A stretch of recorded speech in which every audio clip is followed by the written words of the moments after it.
आदमी कमाता है इसीलिए कि मैं अपना घर चलाऊं, आदमी कमाता है इसीलिए कि मैं अपने बीवी बच्चों को खिलाऊं, आदमी कमाता है इसीलिए कि मैं अपने घर बार को, अपने परिवार को संभालूं, अपने घर के तमाम ज़रूरियात को अदा करूं। ये शोहर की एक जिम्मेदारी होती है। लेकिन आज कितने करोड़पति हैं, आज कितने मालदार हैं, माल दौलत होने के बावजूद क्यों जिंदगी के अंदर सुकून नहीं आ रहा है? माल दौलत होने के बावजूद क्यों रात में उनको आराम से नींद नहीं आ रही है? 6-7 साल पहले एक बहुत बड़े मालदार से मेरी मुलाकात हुई। इधर उधर भाग रहा था, दौड़ रहा था। उसकी बेचैनी को देखकर मेरे अंदर बेचैनी बढ़ती हुई चले गई। उसके परेशानी को देखकर मेरी परेशानी बढ़ती हुई चले गई। मैंने डंके की चोट पर मेरे जहन में ये बात आई, अरे भाई ये भी तो मुसलमान है, हो सकता है कि कोई वकील होगा, हो सकता है कि कोई जज होगा,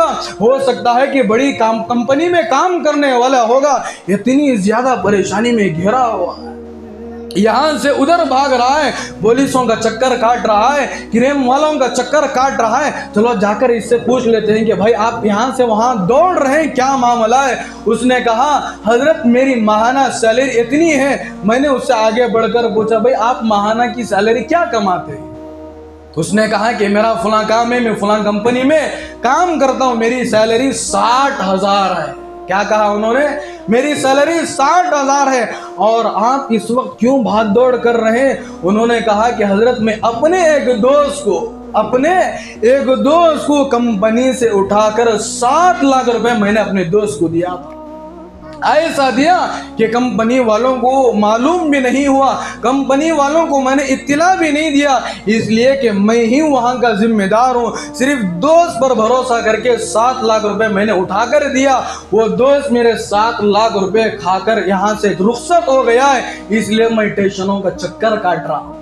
महाना सैलरी कितनी है? 60,000 रुपए। और वक्त कहाँ गुजर रहा है? रोडों के ऊपर गुजर रहा है। और जिंदगी के अंदर सुकून कहाँ है? स्टेशनों के अंदर उसका सुकून, उसके सुकून छीन लिया गया है। दर दर के ठोकरें खाते हुए फिर रहा है। इसीलिए बुजुर्गान मोहतरम, अल्लाह पाक से मैं और आप कसरत नहीं मांगना चाहिए, बल्कि अल्लाह पाक से हम लोग बरकत मांगना चाहिए। अगर अल्लाह पाक से बरकत मांगेंगे, हम लोग कमाएंगे कम, लेकिन जिंदगी के अंदर सुकून आएगा। कमाएंगे कम, हमारी तमाम ज़रूरतें मुकम्मल हो जाएगी।